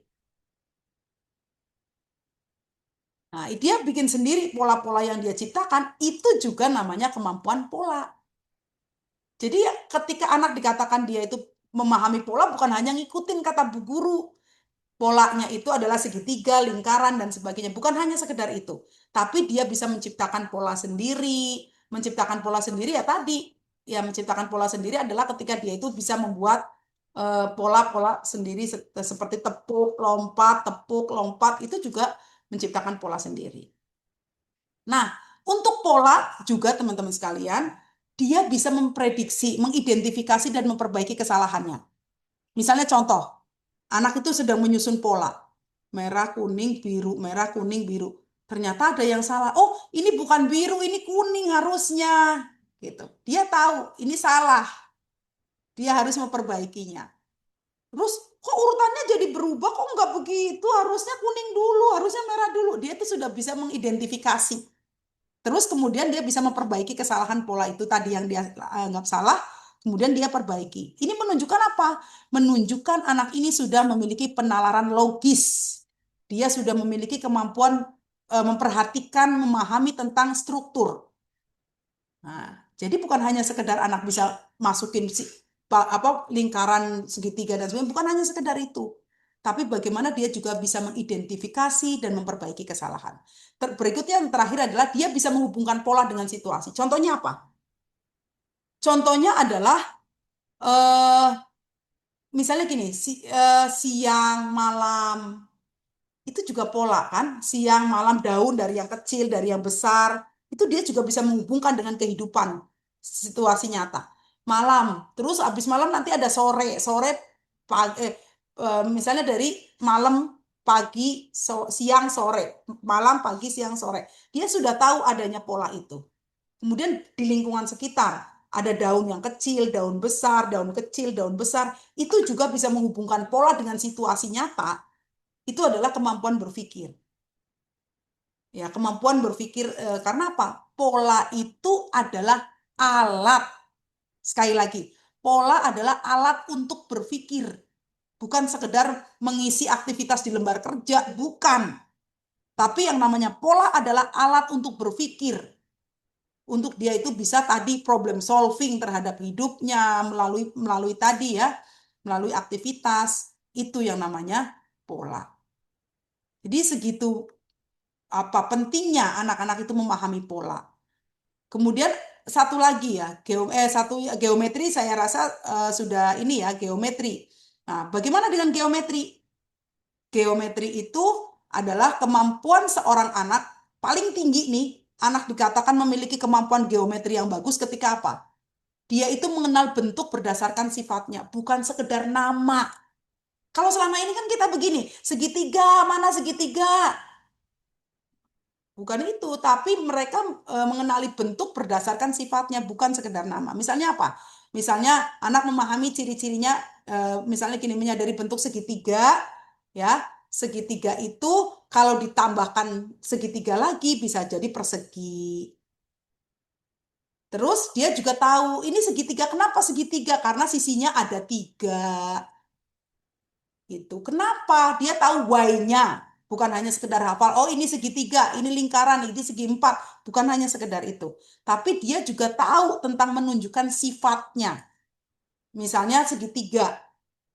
Ya tadi, segitiga. Segitiga itu kalau digabungkan sama segitiga bisa jadi persegi. Dia tahu, oh segitiga itu kenapa namanya segitiga? Karena sisinya ada 3. Mati ya, Dek, itu ya, Dek. Gitu. Kemudian berikutnya adalah mengklasifikasikan dan mengelompokkan bentuk dengan alasan. Misalnya contoh, sekali lagi bukan hanya dia bisa mengklasifikasikan atau mengelompokkan bentuk segitiga dengan segitiga aja, segi 4 dengan segi 4 aja, bukan. Tapi dia bisa menjelaskan alasannya. Kenapa kamu mengelompokkan ini segitiga? Iya, karena ini sama-sama bentuknya 3. Kenapa ini? Ya ini sama-sama karena ini sama-sama lurus, sama-sama sisinya lurus. Nah, itu bisa. Jadi dia itu bisa menjelaskan, mengklasifikasikan dan mengelompokkan dan berdasarkan alasannya kenapa. Gitu ya. Kemudian apalagi memahami hubungan spasial. Nah, pada saat memahami hubungan spasial ini, anak memahami posisi dan hubungannya. Misalnya menggunakan kata atas, bawah, samping, di dalam, di luar. Dia tahu menghubungkan kata-kata itu, menyadari hal itu. Oh, ini adanya di atas, ini di bawah. Nah, itu juga pemahaman geometri. Ya, pemahaman geometri itu bukan hanya sekedar dia tahu segitiga, segi 4 lingkaran. 3 jenis itu bukan, tapi dia juga memahami posisi dan hubungan antar benda. Misalnya apa? Oh, ini di atas, di bawah, di samping, di kanan. Nah, itu juga namanya hubungan spasial. Kemudian apalagi menyadari perubahan posisi ketika bendanya dipindah atau diputar. Misalnya tadinya dia di bawah. Nah, ini di apa? Jadi di atas. Nah, itu juga memahami tentang eh, geometri. Ya, geometri itu tadi bukan hanya sekedar memahami tentang bentuk saja, tetapi memahami tentang spasialnya. Nah, ini yang terpenting nomor 4 ini teman-teman, bahwa Mbak Anita izin. ya, Share screen-nya tadi nggak ada, hilang. oh, hilang kah? Ya, Masya Allah. ya silakan diulang, Mbak. Baik, baik, baik. Terima kasih. Eh, oke.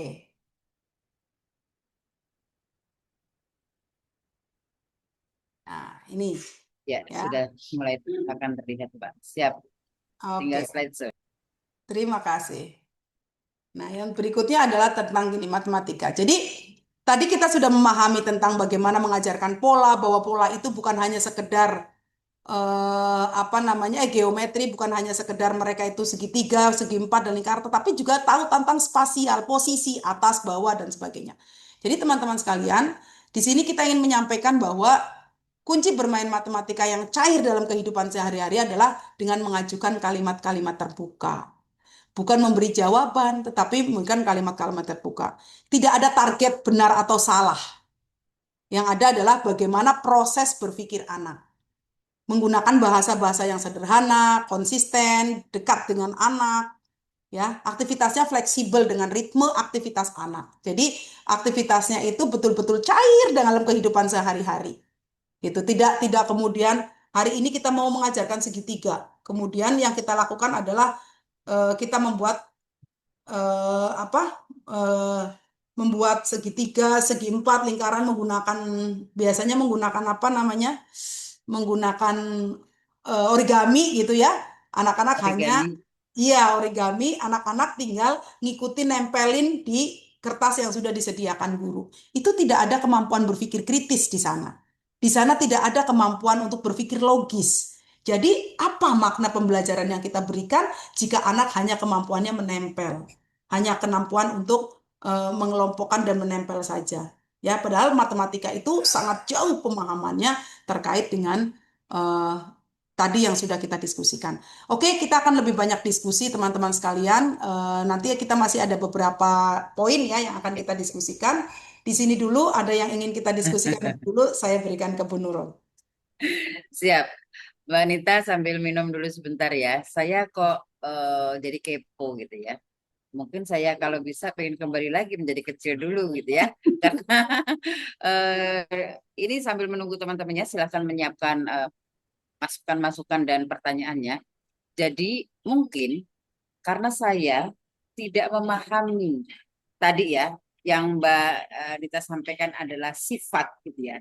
Jadi sampai dengan setua ini 53 mau ke 54 saya tidak mau dan menghindari yang namanya mengelola keuangan gitu. Nah, itu mungkin salah satu akibat ya.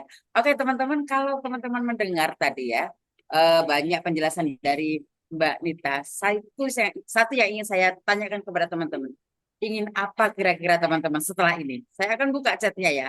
Ingin apa teman-teman setelah mendengar Mbak Nita membuka wawasan dan apa ya, membuka banyak hal tentang matematika yang sebenarnya untuk anak usia dini. Silakan. Apa yang teman-teman inginkan pertama kali setelah mendengar penjelasan dari Mbak Nita tadi? Yuk, saya sudah buka chatnya. Lebih ke real boleh? Apa yang teman-teman inginkan gitu.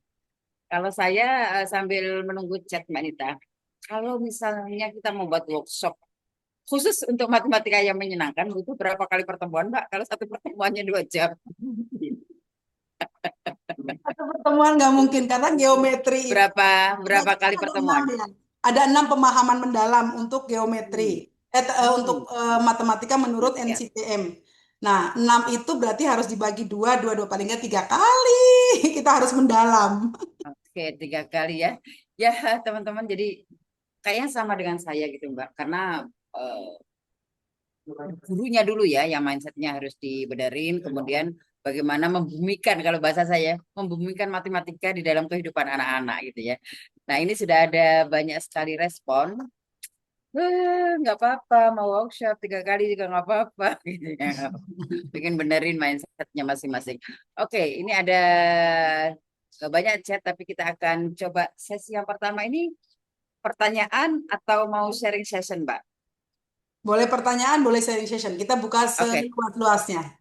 ya. Silakan teman-teman. Tadi ada Bu Cici. Bu Cici yang ingin Iya, bertanya ya, Ibu, tapi saya izin bertanya. ya sebentar.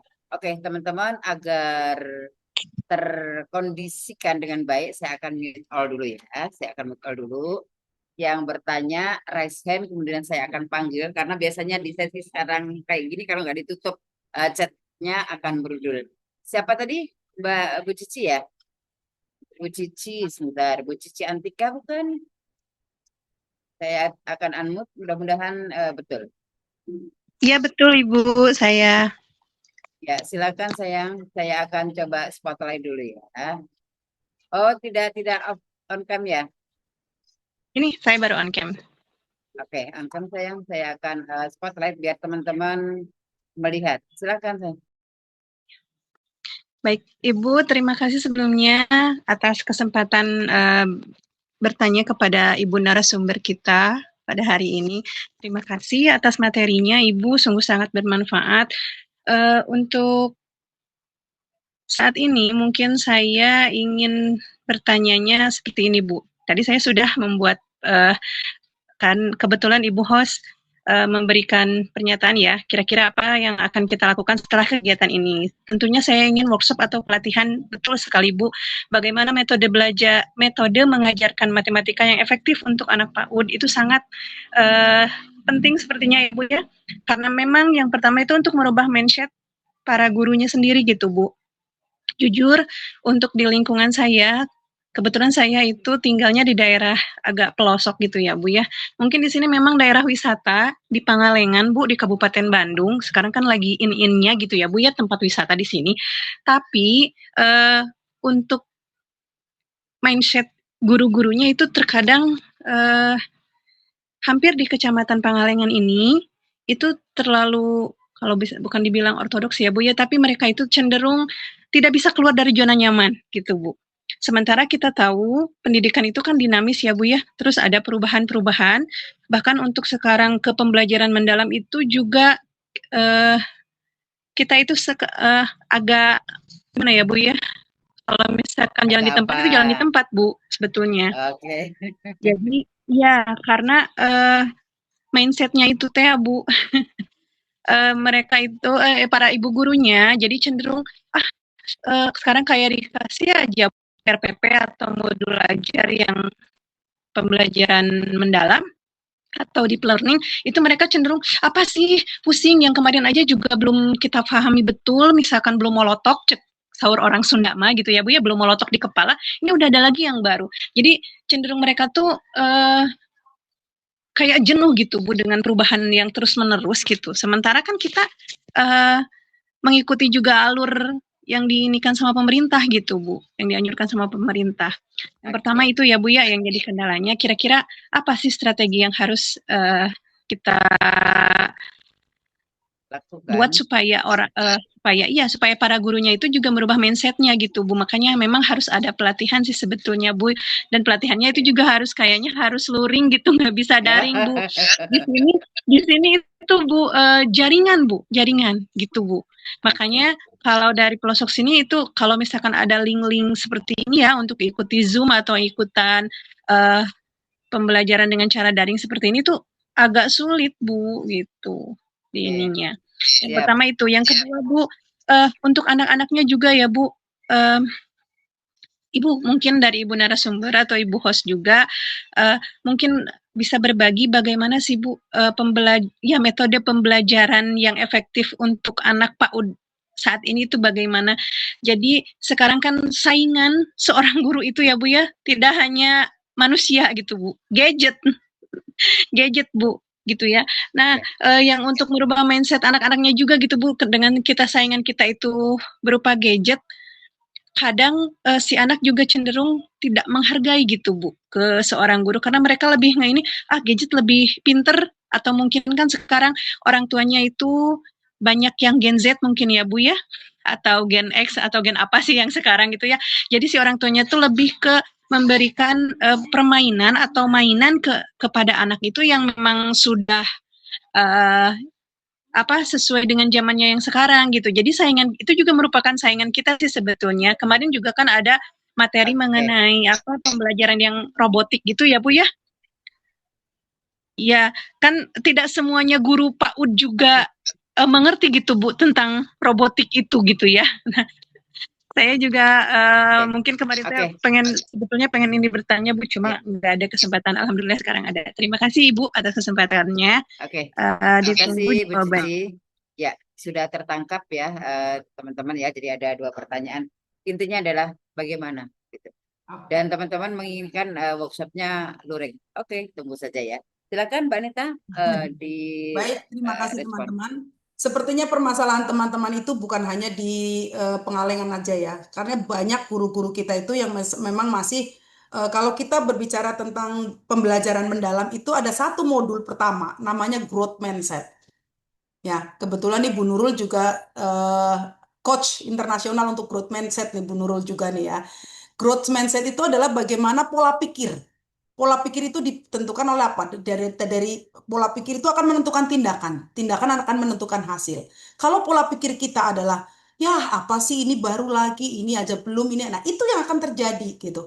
Apa yang bisa kita lakukan untuk orang-orang dewasa? Ya, kita tidak bisa memaksakan orang dewasa itu harus bisa berubah, kecuali itu ada dalam dirinya sendiri. Yang bisa kita lakukan adalah memberikan informasi pengetahuan yang kita dapatkan kepada mereka untuk dia bisa memilih. Kalau Anda masih seperti itu, ngajarnya masih seperti itu, maka anak-anak kita akan seperti apa? Kalau Anda mau ngajarnya seperti ini, nanti anak kita akan seperti apa?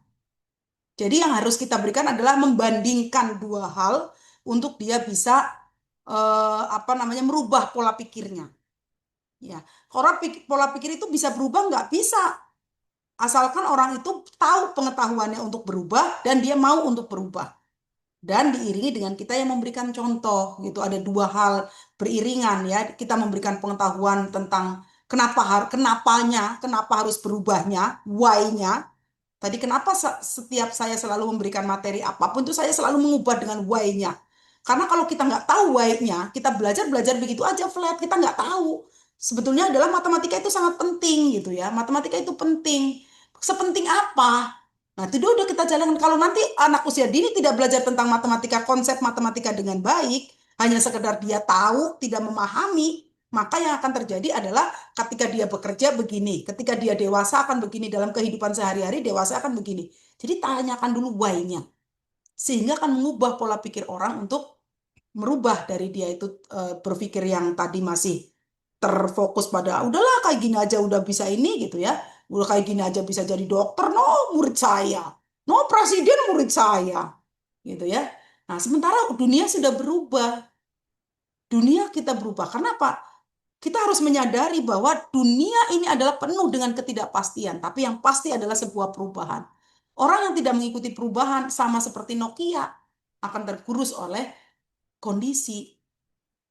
Gitu ya, itu yang harus kita pahamkan. Yang kedua, bagaimana sih cara mengajarkannya supaya pembelajaran itu menyenangkan anak-anak tidak karena saingan kita itu bukan gadget. Yang paling menyenangkan pada anak-anak adalah dengan cara bermain. Yang bermain yang seperti apa? Sesuai dengan minat anak. Kenapa anak-anak kadang-kadang dikasih pelajaran sama gurunya lari-larian? Orang itu bukan keinginan dia, orang itu keinginan bu guru. Maka apa? Kita hanya memberi fasilitasi saja, menyiapkan ragam main. Biarkan dia yang menciptakan sesuatu yang dia inginkan. Kita hanya menjadi inspiratornya. Membangun pemahaman mereka pengennya buat apa. Seperti tadi Bu Nurul tuh. Teman-teman tuh butuhnya apa sih? Pengennya apa sih? Itu kita memfasilitasi. Nah, cara itu belum banyak digunakan oleh guru-guru PAUD. Mereka lebih banyak namanya teacher center. Mereka lebih drilling. Anak sudah harus melakukan ini, sudah didirect semua oleh guru. Jadi apa yang mereka inginkan nggak terfasilitasi. Akhirnya apa yang terjadi? Dia kabur-kaburan, dia lari-larian, dia kemana-mana, dia ngerecokin temennya. Karena apa yang dia lakukan itu tidak sesuai dengan apa yang dia inginkan.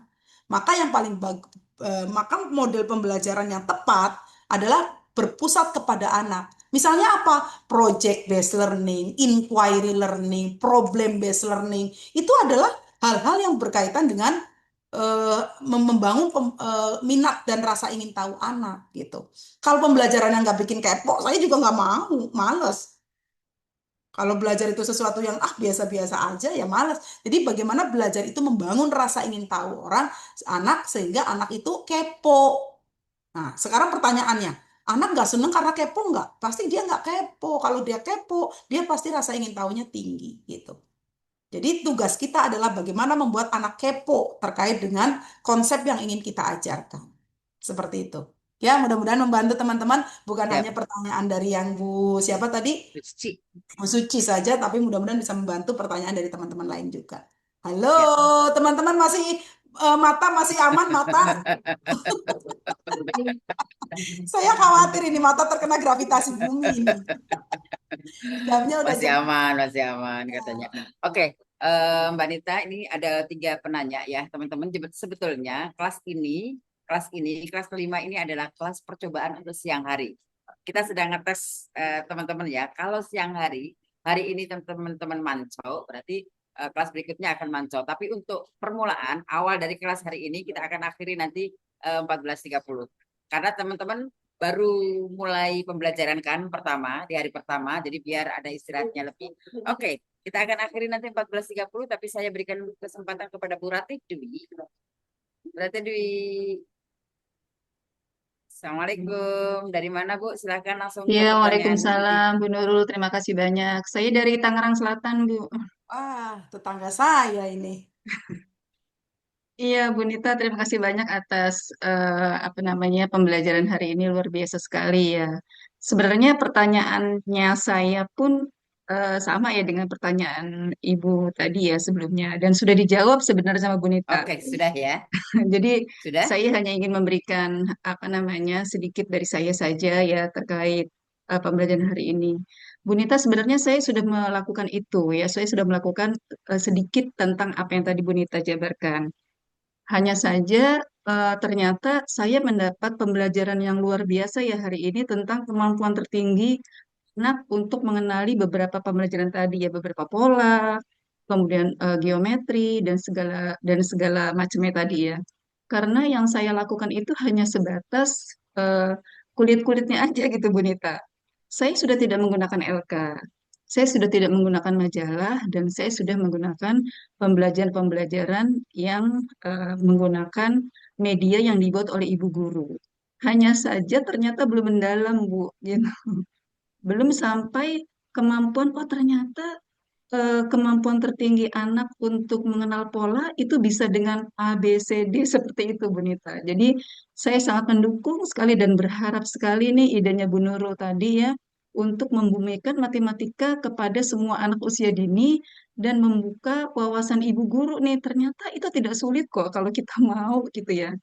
Karena yang sulit adalah mengubah mindset tadi ya sebenarnya dari yang harusnya LK kepada bentuk permainan. Dan sebenarnya bentuk permainan itu adalah bentuk permainan yang bisa kita lakukan di keseharian kita kan gitu ya Benita ya. Dengan alat-alat dan bahan-bahan yang sudah tersedia.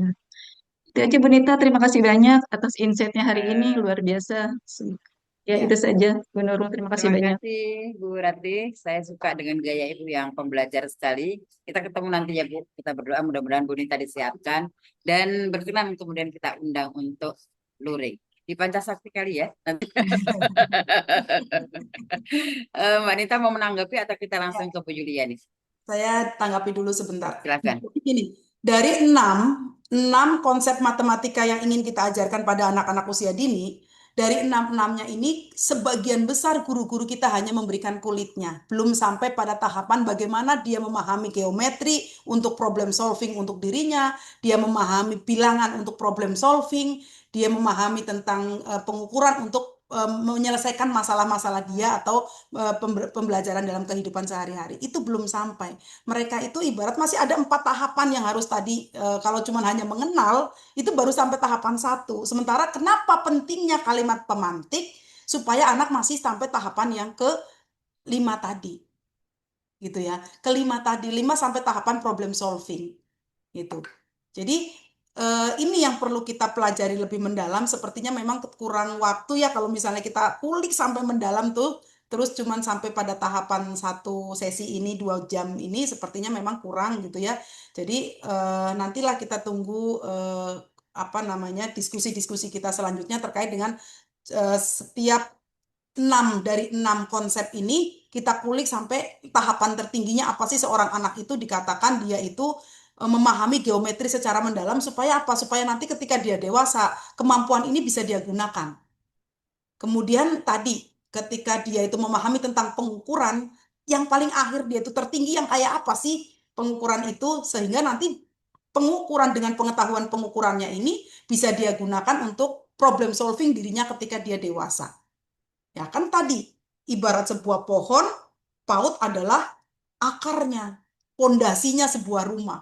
Kalau dia tidak kuat terkait dengan konsep-konsep itu, maka bangunan yang di atasnya pun tidak akan kokoh. Dia tidak akan memahami tentang bagaimana strategi-strategi dalam dia menyelesaikan masalahnya. Gitu. Seperti itu kurang lebihnya ya teman-teman sekalian ya. Oke, baik Kita tunggu. pertanyaannya mungkin ya Bu Nurul. Ya, terakhir dulu ya, Bu Yuliani, silakan Bu. Baik, Bunda, Assalamualaikum. Waalaikumsalam warahmatullahi Bunda, saya Dikenalkan dulu dari mana itu. baik. Saya Yuliani Stianingsih dari TKIT ASOF di Bekasi. Yang ingin mungkin saya pengen apa sih ya? Ini aja ya Bunda, bukan menegaskan sih, menyimpulkan aja. Seandainya kita belajar geometri, Bunda, itu kan tentang ruang selama ya. Tadi kan kalau berkaitan dengan sifatnya itu kan tadi pengenalan tentang bentuk segitiga dan lain-lain. Itu kan masuknya ke 2 dimensi ya, Bunda. Nah, padahal dalam apakah boleh kita langsung mengkaitkannya langsung ke yang 3 dimensinya? Karena kan kita mungkin belajarnya itu dengan memanfaatkan benda-benda yang ada di sekitar kita gitu. Jadi kan anak-anak akan lebih gampang ya kalau real nih bendanya itu seperti ini gitu. Ataukah tahapnya harus dari 2 dimensi dulu nih baru anak-anak dikenalkan yang 3 dimensinya. Itu aja sih Bunda, lebih gampangnya ke anak-anak gitu. Oke, baik. Kalau anak sudah langsung bermain dengan dunia, dengan benda-benda nyata, itu juga bisa langsung kita kenalkan yang 2 dimensi seperti apa, yang 3 dimensi seperti apa. Misalnya contoh begini, kalau segitiga itu memiliki 3 sisi, gitu kan? Sudutnya itu ada sudutnya itu ada 180 derajat. Itu adalah konsepnya. Lalu kalau dikaitkan dengan apa namanya rumah misalnya ya, dibuat rumah. Nah, dia itu akan menjadi bangunan 3 dimensi. Kita bisa jelaskan di situ gitu. Jadi tadi bahwa matematika itu sangat mudah ketika itu kita kaitkan dengan kehidupan. Kalau dia bikin gedung misalnya ya, gedung ini adalah balok dari balok. Nah, balok itu memiliki 6 sisi, 1, 2, 3, 4, 5, 6. Nah, itu seperti itu yang bisa kita ada. Sisinya itu bisa berhadapan. Kalau berhadapan itu sama bentuknya. Nah, itu kan sifatnya nih. Selama ini kan kita nggak mengenalkan itu, gitu. Sehingga anak tidak bisa mengimplementasikan itu dalam sebuah bangunan kehidupan dia sehari-hari. Bu, boleh nggak Bu kalau dia membangun dulu baru kita memberikan penjelasannya? Boleh. Apa yang kamu tadi gunakan? Nah, makanya tadi penting, kalimat pemantik untuk membangun kemampuan berpikir kritis anak, dari dia sampai dia memahami hanya sampai mengenal, sampai dia problem solving terhadap pengetahuannya itu perlu kalimat-kalimat pemantik untuk sampai ke sana. Jadi boleh Bu Yuli ya, boleh kita mengajarkannya bisa langsung segi 3 dimensi ataupun 2 dimensi gitu. Baik Bunda, terima kasih. Terima kasih Bu Yuli. Nanti kita akan coba memfasilitasi ya. Mbak Nita, tinggal 10 menit lagi. Apakah ada yang mau ditanyakan sedikit tambahan? Ya, betul sekali. Ya, kayaknya teman-teman sudah pada japri wanita. Kapan, kapan. Oke, teman-teman kita simak dulu ya. Oke, baik teman-teman sekalian, menyenangkan sekali ketika matematika ini diajarkan pada pembelajaran everyday tanpa kita sekat bahwa hari ini khusus matematika. Ini adalah ini, tapi everyday kita lakukan itu cair dalam kehidupan apapun yang kita berikan pada anak-anak. Persiapan main belajar apapun pada saat itu yang kita sediakan ragam mainnya, disitulah ada matematika, gitu ya. Guru mengajukan pertanyaan terbuka tadi tentunya gitu ya dalam pertanyaan-pertanyaan terbuka dengan memberikan jawaban yang jawabannya tidak hanya yes or no tapi membentuk kemampuan berpikir kritis anak. Nah, terus tadi tidak ada target benar atau salah ya, tetapi adanya proses berpikir anak itu yang penting. Ya, di dalam matematika itu bukan hanya 1+1 sama dengan dia nulisnya 3, oh kamu salah. 4+2 sama dengan 5, oh kamu salah, benar atau salah, bukan. Tapi pada prosesnya 3+3 sama dengan 3+3 sama dengan 6, itu yang dia lihat adalah bagaimana proses dia memahami bahwa 6 itu bukan hanya 3+3. 6 itu bisa jadi 4 dan 2, bisa jadi 3 dan 3, bisa jadi 5 dan 1. Prosesnya yang perlu kita pahamkan pada anak-anak. Ya, kemudian bahasa yang sederhana, konsisten, dan dekat dengan kehidupan anak. Itu adalah kunci ketika bermain matematika itu cair dalam kehidupan sehari-hari. Nah, pertanyaan sekarang kita merefleksi diri teman-teman sekalian. Apakah sudah matematika yang kita ajarkan selama ini kita hadirkan dengan kegiatan bermain ataukah masih dengan lembar kerja?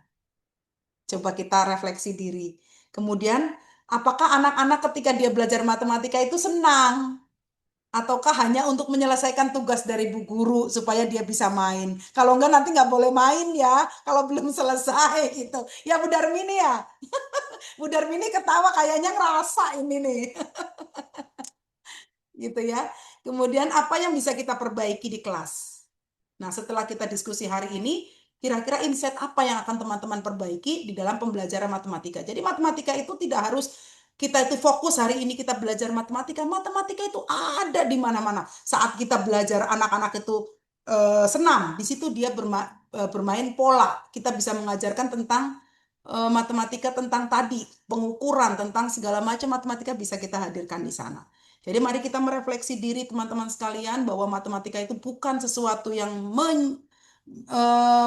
menyulitkan atau sesuatu yang momok gitu ya. Karena kalau kita lihat satu penemuan atau penelitian yang dilakukan oleh Literacy ya di dalam penelitian tentang matematika di Indonesia itu hasilnya sangat luar biasa.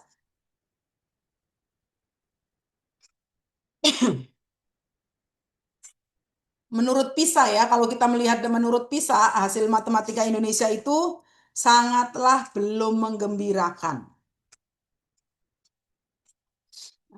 Saya lihatkan dulu ya, menurut PISA matematika di Indonesia seperti apa sih? PISA itu adalah sebuah program of International Student Assessment, itu mengukur anak-anak tentang kemampuan matematikanya. Ternyata, aduh bahaya ini, Indonesia itu berada pada skor yang 366. Itu mengindikasikan ya Indonesia itu masih belum signifikan di dalam memahami tentang matematika. Karena apa? Ternyata proses mengajarkan matematikanya tidaklah menyenangkan, tidaklah kontekstual. Sehingga apa yang terjadi? Kemampuan berpikir logis anak-anak remaja Indonesia tidaklah baik-baik saja.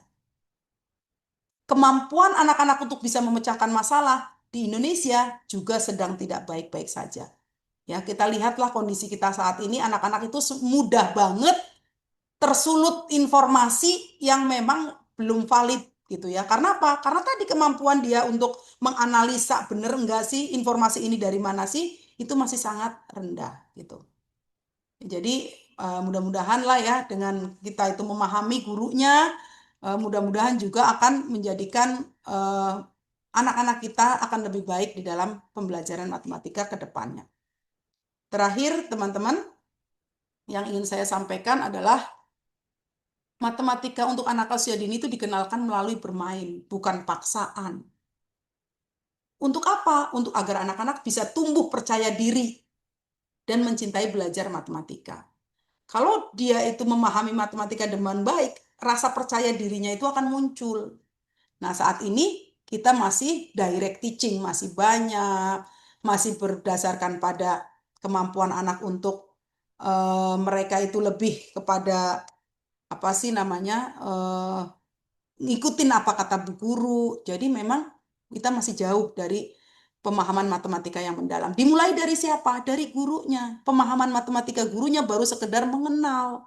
Sehingga belum memahami bahwa matematika ini adalah akan dijadikan sebagai problem solving dalam kehidupannya. Seperti itu. Dan belum banyaknya kita berinteraksi dengan orang tua murid. Ya karena bagaimanapun juga kerjasama dengan orang tua murid juga menjadi bagian terpenting kalau untuk di PAUD. Seperti itu. Mungkin itu Bu Nurul yang bisa saya Yap. sampaikan. Terima kasih banyak teman-teman atas diskusinya yang sangat luar biasa. Saya tidak menggarami air laut, tapi teman-teman di sini juga sangat hebat. Kita hanya mendiskusikan lebih dalam terkait dengan bagaimana mengajarkan matematika sejak usia dini. Terima kasih banyak. Mohon maaf jika ada kesalahannya, ada kurang ada hal-hal yang kurang berkenan. Mohon dibukakan pintu maaf yang sebesar-besarnya. Saya kembalikan kepada moderator kita yang kece, Bu Nurul Fahimah. Atur nuhun sayang, cantik soleha. Terima kasih ya. Kita tunggu nanti Bu Nita, Mbak Dr. Nita Priyanti mengirimkan materi ya, teman-teman. Aman. Tadi sudah ada beberapa yang japri. Materinya dikirim nggak? Dikirim. Pelurunya kapan? Nanti saya akan PDKT dulu dengan Mbak Nita ya. Teman-teman tunggu dulu. Terima kasih Mbak. Silakan untuk meninggalkan tempat dan beraktivitas. Saya akan coba ngobrol dengan teman-teman kembali. Mohon. Baik, terima kasih. Izin saya pamit teman-teman ya. Selamat melanjutkan aktivitas. Salam sehat selalu. Sukses untuk teman-teman. Assalamualaikum. Waalaikumsalam warahmatullahi wabarakatuh. Baik teman-teman, kita ucapkan terima kasih ya dan kita doakan beliau selalu sehat.